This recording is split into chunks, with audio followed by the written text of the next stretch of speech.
अस्सलाम वालेकुम दोस्तों, मैं आपको परफेक्ट वेब सॉल्यूशंस की तरफ से रेस्टफुल वेब एपीआई के इस क्रैश कोर्स में खुशामदीद कहता हूं।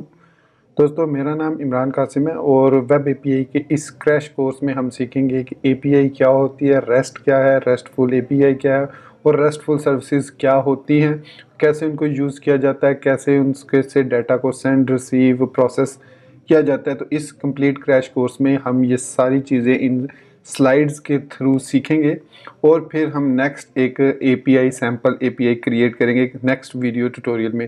तो ये video tutorial basically just information होगी कि एपीआई क्या है, रेस्ट एपीआई क्या होती है, रेस्टफुल वेब सर्विसेज क्या होती हैं और इसके अलावा वो कैसे काम करती हैं। तो दोस्तों, इससे पहले कि मैं अपने इस वीडियो ट्यूटोरियल को स्टार्ट करूं, मैं आपसे रिक्वेस्ट करूंगा कि अगर आपने अभी तक हमारे चैनल को सब्सक्राइब नहीं किया तो काइंडली इसको सब्सक्राइब ज़रूर कर लें और साथ में मौजूद जो बेल का नोटिफिकेशन आइकन है उसको प्रेस करना मत भूलिएगा, ताकि आपको हमारी आने वाली हर नई वीडियो या सीरीज़ की नोटिफिकेशंस मिलती रहे और आप उनसे अप टू डेट रह सकें। Thank you very much. तो चलिए शुरू करते हैं इस वीडियो ट्यूटोरियल को। तो सबसे पहला जो क्वेश्चन जहन में आता है कि what is API. So API is application programming interface in the simple words. अगर आप नेट पर भी सर्च करेंगे तो आपको यही डेफिनेशन मिलेगी कि API stands for application programming interface. लेकिन यहाँ पर हम सबसे पहले समझेंगे कि एप्लीकेशन प्रोग्रामिंग इंटरफेस से इसका क्या मतलब है। तो इसका मतलब ये है कि प्रोग्रामिंग के थ्रू एक आप ऐसी एप्लीकेशन डिज़ाइन करें जो कि एक इंटरफेस का काम करे। वो कोई स्टैंड लोन एप्लीकेशन खुद से कुछ भी नहीं करेगी, वो सिर्फ ये करेगी कि एक जगह से डाटा लेगी, उसको किसी दूसरी जगह सेंड करेगी, उसके दरमियान कम्युनिकेशन कराएगी और इधर से उधर डाटा को ट्रांसफ़र करेगी। जैसे रियल लाइफ में एक रियल एस्टेट एजेंट होता है जो कि एक पार्टी से ख़रीदता है प्रॉपर्टी, दूसरी पार्टी को बेचता है, अपना कमीशन लेता है। तो इसी तरीके से वो एक इंटरफेस का काम करता है, इंटरफेयर करता है एक प्रोसेस में। इसी तरीके से आप रियल लाइफ में अगर टेलीविज़न को रिमोट के थ्रू कंट्रोल करते हैं तो रिमोट आपके पास एक इंटरफेस है जो कि या जिसकी मदद से आप टेलीविज़न को ऑन कर सकते हैं, ऑफ कर सकते हैं, प्ले कर सकते हैं, म्यूट कर सकते हैं, वॉल्यूम अप डाउन कर सकते हैं, मतलब मुख्तलिफ फंक्शंस परफॉर्म कर सकते हैं यूजिंग दैट रिमोट कंट्रोल। तो इसी तरीके से गाड़ी जो है, जो आपकी गाड़ी है, उसको आप ABC के थ्रू कंट्रोल कर सकते हैं। ABC से मुराद ये है कि एक्सेलरेटर, ब्रेक एंड क्लच, इन तीन चीज़ों की मदद से आप गाड़ी को कंट्रोल करते हैं। हाँ, इग्निशन से उसको स्टार्ट भी करते हैं, फिर उसके मिरर्स होते हैं, उसमें मुख्तलिफ चीज़ें, फैंसी चीज़ें होती हैं, उसकी लुक अच्छी होती है, कलर वगैरह, उसको आप मॉडिफाई करते हैं। तो ये वो मतलब चीज़ें हैं जो आपकी रियल लाइफ एग्जांपल में एक समझाती हैं कि एपीआई बेसिकली होता क्या है। तो कंप्यूटर के अंदर प्रोग्रामिंग में भी हम मुख्तलिफ किस्म की एप्लीकेशंस बनाते हैं। जैसे हम स्पा एप्लीकेशंस बनाते हैं, सिंगल पेज एप्लीकेशंस बनाते हैं, हम मल्टी पेज एप्लीकेशंस बनाते हैं, हम मोबाइल एप्लीकेशंस बनाते हैं, हम वेब एप्लीकेशंस बनाते हैं। तो एपीआईज का काम ये होता है कि ये सिर्फ और सिर्फ इंटरफेस का काम करते हैं और इसको आपको बनाने के लिए कोई भी प्रोग्रामिंग लैंग्वेज को यूज़ कर सकते हैं, लेकिन वो प्रोग्रामिंग लैंग्वेज जो कि सर्वर साइड रेंडरिंग करती हो, और वो क्यों, उसको आगे चल के हम देखेंगे। तो ये था हमारे पास कि व्हाट इज़ एपीआई। तो नेक्स्ट दोस्तों, अब हम देखेंगे कि रेस्ट क्या है और रेस्टफुल वेब सर्विसेज क्या होती हैं। तो अगर आप यहीं पर मेरी स्लाइड पर गौर करें तो यहाँ पर मैंने रेस्ट दोनों जो हैं वो सेम तरीके से लिखे हैं, वो रेस्ट और रेस्ट। इसका मतलब है ये दोनों चीज़ें तो सेम होंगी रेस्ट में और रेस्टफुल में, सिर्फ डिफरेंस फुल का है। तो वो डिफरेंस हम देखेंगे कि रेस्टफुल वेब सर्विसेज क्या होती हैं।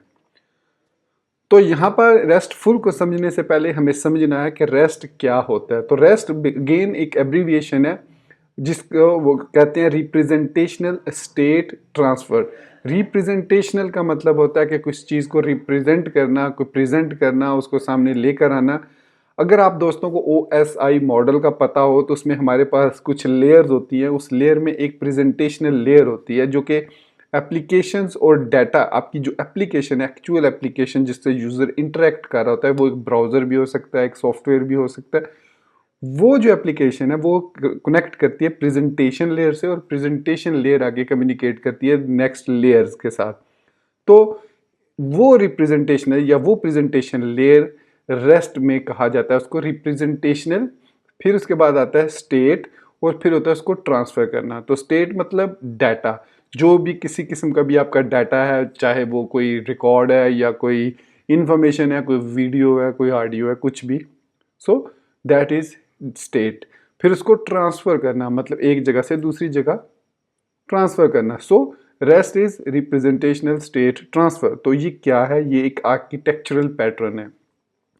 जिस तरीके से आप घरों के पैटर्न्स बनाते हैं, घरों के डिज़ाइंस बनाते हैं, तो इसी तरीके से रेस्ट भी एक आर्किटेक्चरल पैटर्न है एपीआईज़ को क्रिएट करने के लिए for developing web services as opposed to a specification. किसी मखसूस स्पेसिफिकेशन के मुताबिक आप जब वेब सर्विसेज क्रिएट करते हैं यूजिंग रिप्रेजेंटेशनल स्टेट ट्रांसफ़र, तो इसको कह सकते हैं कि ये एक आपने आर्किटेक्चरल पैटर्न के थ्रू एक वेब सर्विस क्रिएट की है। थर्ड पॉइंट ये है कि रेस्ट वेब सर्विसेज कम्युनिकेट करती हैं ओवर HTTP। सो HTTP means hyper text transfer protocol.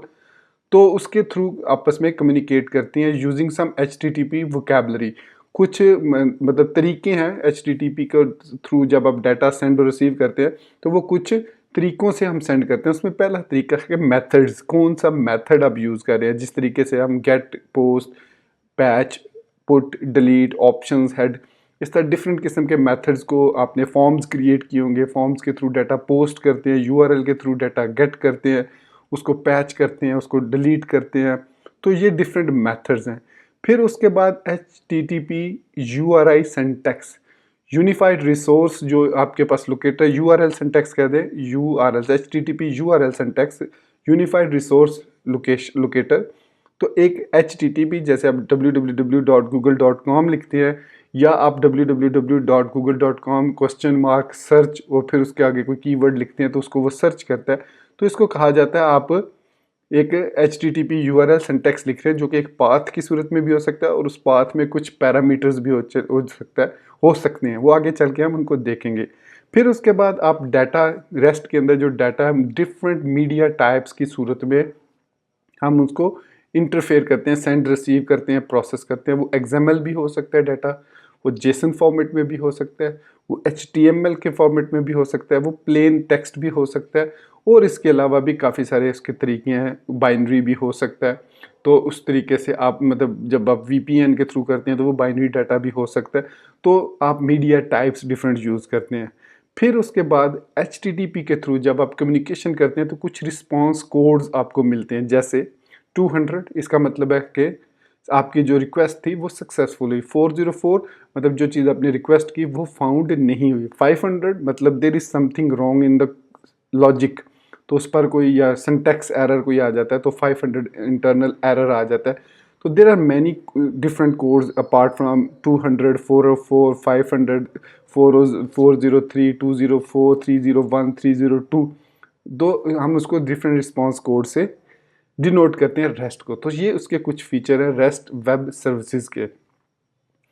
फिर रिप्रेजेंटेशनल के यहाँ पर एक डेफिनेशन रखी है कि client process the information necessary to identify, modify and और डिलीट अ वेब रिसोर्स। तो वेब रिसोर्स से मुराद यही है, वो डाटा जो स्टेट है, जो डाटा है उसको आपने वेब किसी रिसोर्स को कम्युनिकेट, यहाँ पर वेब रिसोर्स से मतलब कोई डेटाबेस है, कोई डाटा स्टोर है, कोई दूसरी एप्लीकेशन है, तो वो कोई भी किसी किस्म का भी वेब रिसोर्स है, उसमें उसको आइडेंटिफाई करना या उसको मॉडिफाई करना या उसको डिलीट और अपडेट करने के लिए आप रिप्रेजेंटेशनल लेयर से स्टार्ट करते हैं और उसको क्लाइंट प्रोसेस स्टार्ट करता है। और वो क्लाइंट आपका आप नहीं होते बल्कि आपका ब्राउज़र होता है। आपने जस्ट उसको URL को या HTTP URL को टाइप करना होता है और फिर उस वेब रिसोर्स तक वो डाटा जाता है और वहाँ पे आप जो भी नेसेसरी इन्फॉर्मेशन प्रोसेस करनी है, उसको आइडेंटिफाई करना है, मॉडिफाई करना है या उसको डिलीट करना है, जो भी प्रोसेस उस पर करना है। उसके बाद स्टेट क्या होती है कि all resource state information is stored in the on the client. तो तमाम जो आपके पास वो रिसोर्सेज से डाटा आपके पास जो आता है वो एक मतलब स्टेट को डाटा ही कहा जाता है। तो वो आपके क्लाइंट के अंदर स्टोर होता है, मतलब जो भी उसका रिस्पांस आया या जो आपने रिक्वेस्ट सेंड किया है आपको उसके अगेंस्ट सर्वर ने या किसी दूसरे वेब रिसोर्स ने 200 सेंड किया है या 404 सेंड किया, तो वो आपकी स्टेट उसकी आपके कंप्यूटर के अंदर या आपके ब्राउज़र के अंदर स्टोर होती है, तो उसको क्लाइंट के अंदर ही वो स्टोर होती है, तो उसको क्लाइंट ही कहा जाएगा। यहाँ पर हम ब्राउज़र को क्लाइंट कहेंगे। फिर transfer, so client state is pass from client to the service through HTTP। तो किसी भी HTTP सर्विस को जब आप सेंड करते हैं रिक्वेस्ट, तो वो एक ट्रांसफ़र, मतलब आप एक इनिशिएट कर रहे हैं इनिशिएट कर रहे हैं एक रिक्वेस्ट, और फिर उसके अगेंस्ट आपको रिस्पॉन्स मिलता है, फिर डाटा इधर से उधर जो ट्रांसफ़र होता है उसको अपने डाटा ट्रांसफ़र कहते हैं। तो ये है हमारे पास कि व्हाट इज़ रेस्ट। अब हम देखते हैं कि कुछ करैक्टरिस्टिक्स हैं, इनको मैं ज़्यादा एक्सप्लेन नहीं करूँगा, सिर्फ बताऊँगा कि ये क्या है, तो क्योंकि इस तरह फिर वीडियो बहुत ज़्यादा लंबी हो जाएगी। अगर मैं बहुत ज़्यादा डिटेल में चला जाऊँगा तो ये बहुत ज़्यादा लंबी हो जाएगी। तो करैक्टरिस्टिक्स में सबसे पहला इसका करैक्टरिस्टिक है कि यूनिफॉर्म इंटरफेस होता है। मतलब एक इंटरफेस, अब डाटा जब फ्लो होता है तो एक कोई इसमें इस तरह नहीं होता कि अच्छा इसमें आपने ये चीज़ करनी है फिर वो इधर जाएगी उधर जाएगी, नहीं, वो सिंपल डायरेक्ट एक यूनिफॉर्म इंटरफेस होता है। एक डायरेक्ट आप URL एंड पॉइंट को हिट करते हैं, so it mean it is a user uniform interface. फिर दूसरा इसका point, it is a decoupled client server interaction. Rest के अंदर डीकपल्ड क्लाइंट सर्वर इंटरेक्शन, इसका मतलब ये है कि अब आपने जो API रेस्ट बनाई है, रेस्ट API, उसको कोई दूसरा क्लाइंट भी कम्युनिकेट कर सकता है। सिर्फ ये नहीं कि भाई इसको सिर्फ यही और सिर्फ यही जो क्लाइंट है ये कनेक्ट कर सकता है, उसके अलावा कोई और क्लाइंट कनेक्ट नहीं कर सकता। तो अगर आप ऐसी सिचुएशन क्रिएट करते हैं जिसमें आप एक ही क्लाइंट उससे कम्युनिकेट कर सकता है, तो it mean it is coupled, वो आपस में लिंक्ड हैं, वो जुड़े हुए हैं। तो रेस्ट API में ऐसा नहीं होता। इसमें क्लाइंट भी डिफरेंट हो सकता है, सर्वर भी डिफरेंट हो सकता है। सेम क्लाइंट किसी डिफरेंट सर्वर को रिक्वेस्ट सेंड कर सकता है, और मल्टीपल क्लाइंट सेम सर्वर को, मल्टीपल टाइप के क्लाइंट्स, जैसे मोबाइल क्लाइंट भी एक होता है, मोबाइल से भी आप उसी सर्वर को कम्युनिकेट करें, एक दूसरी ब्राउज़र से भी उसी सर्वर से कनेक्ट करें, तो ये एक डिकपल्ड क्लाइंट सर्वर इंटरेक्शन होता है। फिर दूसरा ये कि स्टेटलेस होता है। दो चीज़ें होती हैं, एक स्टेटफुल होती है और एक स्टेटलेस। स्टेटलेस में क्या होता है कि स्टेटलेस में इसमें कोई आपके पास जब ट्रांजैक्शन हो रही होती है तो कोई चीज़ कहीं पर स्टोर नहीं हो रही होती। प्रोसेस कंप्लीट होने के बाद क्लाइंट के पास वो डाटा स्टोर होता है, और वो डाटा, फोर्थ पॉइंट है, आप उसको कैशे भी कर सकते हैं, कैश में सेव कर सकते हैं कि नेक्स्ट में अगर आपने वो डाटा गेट करना है तो ज़रूरी नहीं कि वापस रिक्वेस्ट है, आप उस कैश से भी वो डाटा दोबारा से उठा सकते हैं अगर उसमें कोई चेंज नहीं हुई। पांचवा पॉइंट ये है कि ये एक लेयर्ड कम्युनिकेशन है। मतलब जब आप आगे चलेंगे देखेंगे बाकी चीज़ें भी रेस्ट APIs की कैसे हम कम्युनिकेट करते हैं, तो वो आपको उसकी लेयर्ड की सही समझ आएगी।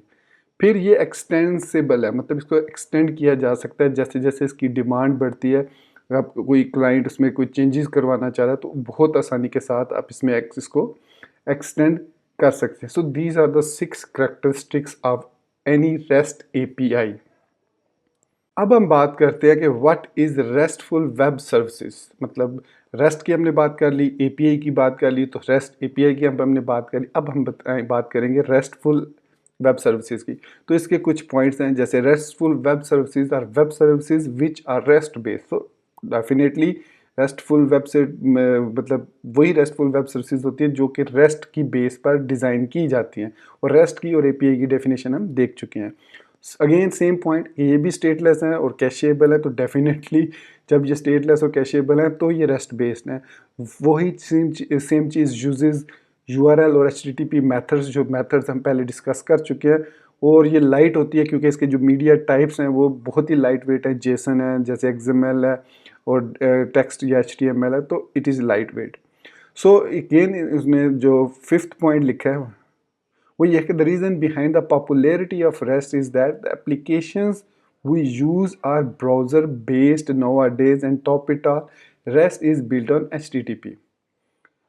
कहने का मकसद ये है, वो ये इसमें पॉइंट में है कि आप जैसे जानते हैं हमारी मोस्टली जो वेब ऐप्स हैं, जो ऐप्स हैं वो वेब ऐप्स की सूरत में, पहले क्या होता था सिर्फ वेबसाइट्स होती थी, लेकिन अब हमारे पास वेब ऐप्स भी हैं जो कि जैसे CRM है, कोई ERM है, CRM डाटा मैनेजमेंट सिस्टम है, तो वो सब वेब बेस्ड है।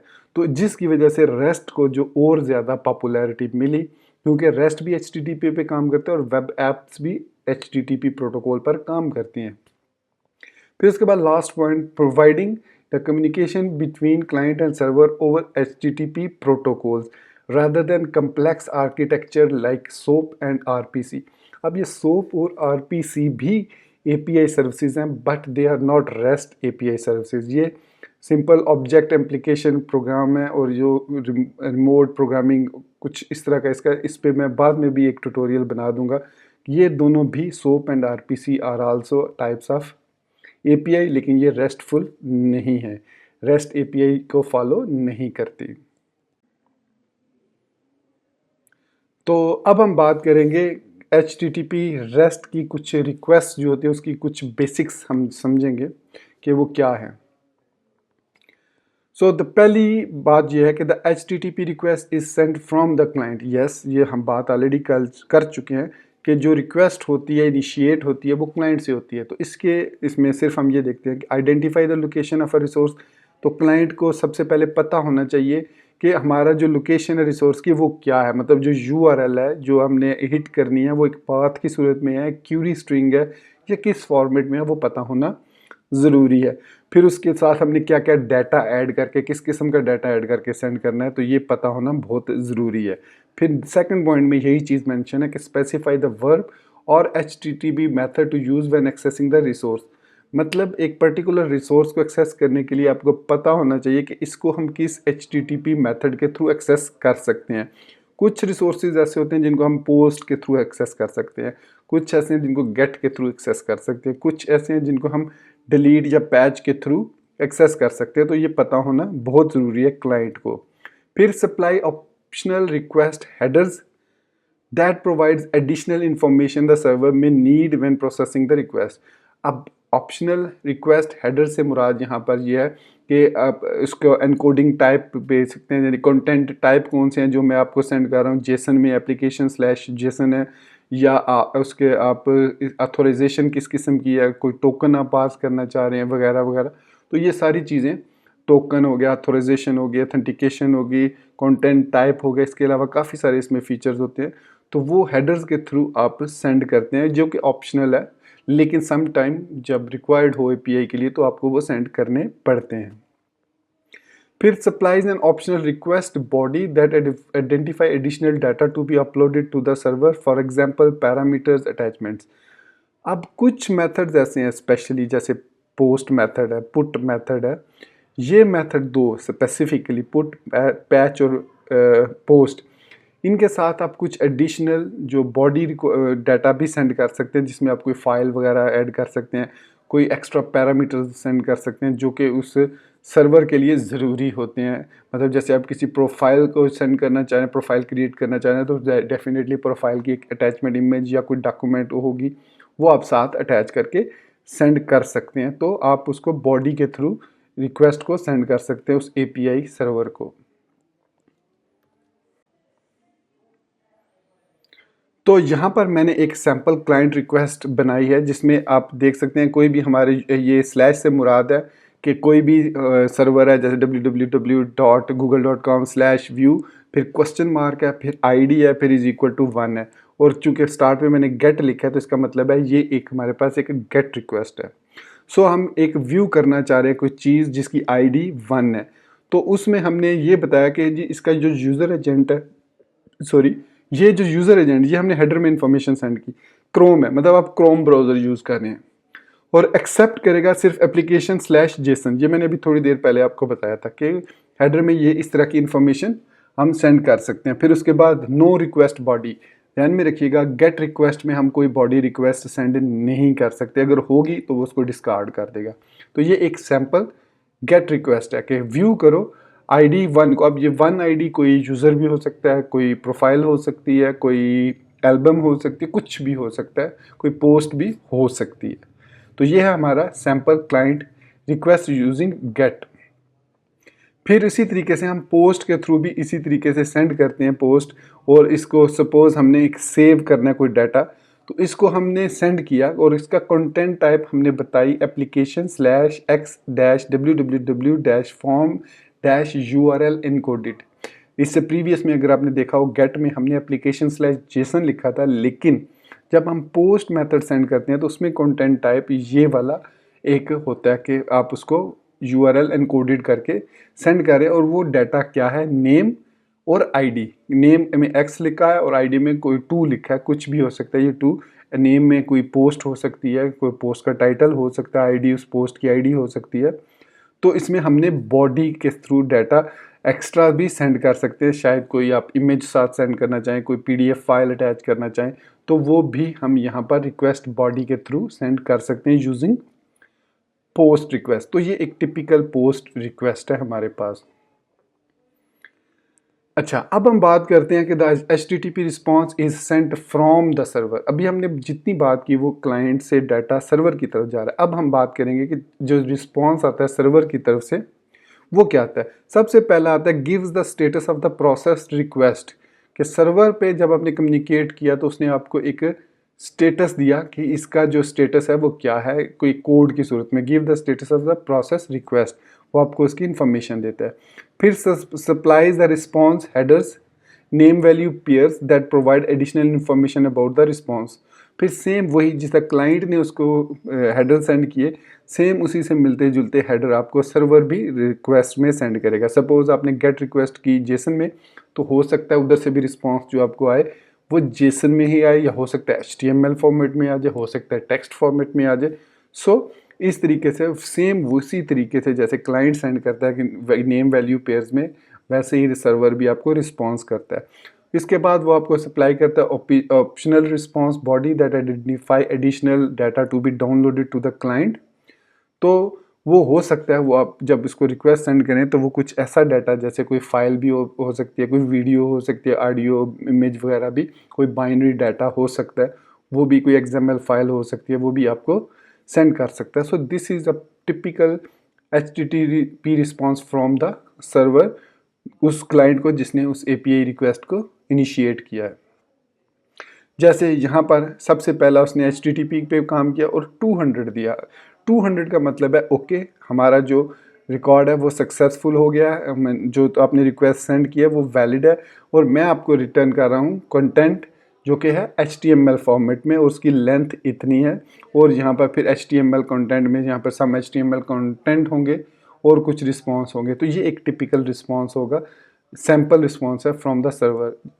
तो इसी तरीके से अब हम बात करेंगे HTTP REST वोकेबलरी या HTTP method supported by REST। उन पे हम थोड़ी थोड़ी इन्फॉर्मेशन देखेंगे जो भी हम ऑलरेडी डिस्कस कर चुके हैं, फिर भी इसको दोबारा समझ लें। सबसे पहले हम बात करते हैं गेट रिक्वेस्ट की। तो gate request it request a resource at the request URL। तो गेट को हम मोस्टली सिर्फ डाटा को रिसीव करने के लिए यूज़ करते हैं, सेंड करने के लिए यूज़ नहीं करते। Should not contain a request body as it will be discarded. तो कोई भी हम इसमें बॉडी में डाटा सेंड नहीं कर सकते गेट के साथ, करेंगे तो वो डिस्कार्ड हो जाएगा, कोई फ़ायदा नहीं है। और इसको कैशे लोकली और ऑन द सर्वर, आप इसको कैशे करना चाह रहे हैं तो कहीं पर भी कर सकते हैं, सर्वर पर भी कर सकते हैं और लोकली भी कर सकते हैं। अब लोकली करने का ये एडवांटेज है कि अगर आप ऑफलाइन भी चले गए हैं तो वो लोकली आप उसको कैशे से उठा सकते हैं और आपको यही लगेगा कि यू आर वर्किंग प्रॉपरली। और सर्वर पे आप उस तरीके से करते हैं कि सपोज़ वो सर्वर किसी मल्टीपल डाटाबेस से कनेक्ट होकर डाटा वापस ला रहा है, तो हर दफ़ा वो अगर सर्वर से ही जाके वही सेम इंफॉर्मेशन उठाएगा तो ओवरहेड इंक्रीज़ करेगा। तो आप उसको सर्वर के ऊपर एक कैशे में सेव कर दे, तो जैसे ही वो रिक्वेस्ट दोबारा सेम रिक्वेस्ट जाए सेम डाटा ने, तो बजाय वो डाटाबेस के पास जाने के उसी कैशे से उठाकर डाटा आपको वापस रिटर्न कर देता है, जिससे प्रोसेसिंग स्पीड जो है वो इम्प्रूव होती है। So may produce a resource but should not modify in it.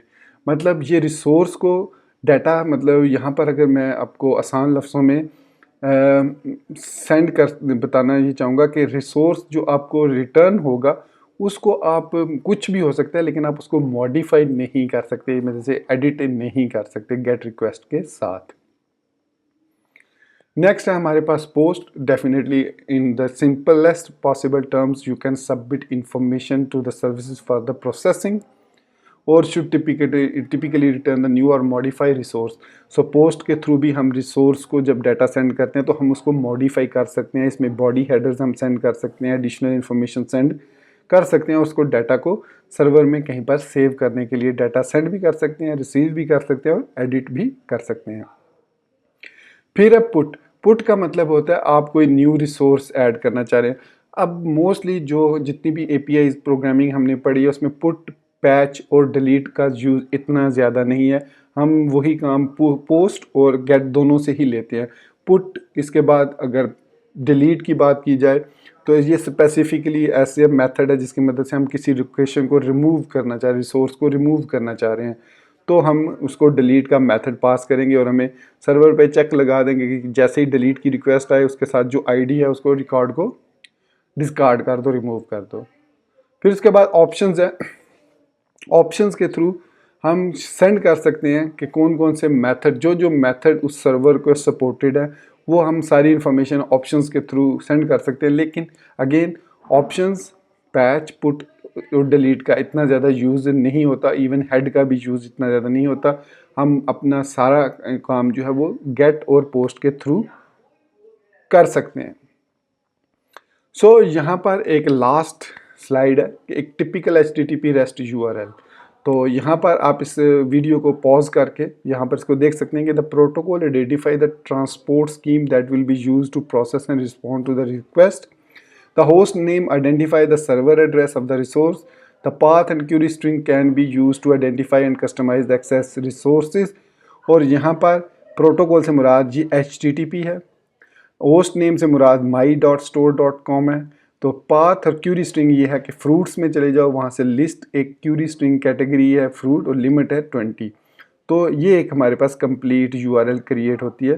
So protocol, host name, path to resource, query string, तो ये हमारे पास एक कंप्लीट रिसोर्स URL बन गई है। ये एक रेस्टफुल API वेब सर्विस के लिए एक कंप्लीट REST URL है। इस तरीके से ये एक एग्जाम्पल है, इसको और भी तरीक़ों से लिखा जाता है। तो ये हमारे पास एक एग्जाम्पल है। तो दोस्तों थैंक यू वेरी मच। ये था हमारा आज का क्रैश कोर्स API के बारे में। मैंने इसमें बेस्ट पॉसिबल वेज के साथ इसको एक्सप्लेन किया। अगर चूँकि यहाँ पर स्लाइड्स भी मौजूद हैं, आप हर स्लाइड को पॉज करके ख़ुद से पढ़ के उसको समझ भी सकते हैं, या कोई कन्फ्यूजन हो तो आप इसी वीडियो के कमेंट सेक्शन को यूज़ करके उस पर्टिकुलर स्लाइड्स के बारे में मुझसे पूछ सकते हैं। आप हमारा व्हाट्सएप ग्रुप ज्वाइन कर सकते हैं, मुझे फेसबुक पर मैसेज कर सकते हैं, हमारी स्लैक कम्युनिटी को ज्वाइन कर सकते हैं, इंस्टाग्राम पे फॉलो कर सकते हैं। ये तमाम लिंक्स आपको या तो इस वीडियो की डिस्क्रिप्शन में मिल जाएंगे, या आप हमारे अबाउट सेक्शन में, चैनल के अबाउट सेक्शन में जाएं तो वहाँ पर मिल जाएंगे। तो दोस्तों hopefully I have explained everything possible. अगर कोई मिस हो गई हो तो सॉरी फॉर दैट, आप उसके लिए क्वेश्चन पूछ सकते हैं। सो गाइज़ होपफुली आपको ये मेरा जो छोटा सा क्रैश कोर्स है ये पसंद आया होगा। ऑल दो इसमें हमने कोई कोडिंग नहीं की, लेकिन कोडिंग करेंगे, ज़रूर करेंगे, API क्रिएट करेंगे और तमाम मेथड को हम यूज़ करेंगे, और फिर आपको सही तरीके से समझ आएगी हाँ भाई जो हमने समझा था वो ये चीज़ है। तो गाइज़ मुझे इजाज़त दीजिएगा, अपनी दुआ में याद रखिएगा। Thank you very much for being with me till end. Take care, अल्लाह हाफिज़ एंड बाय।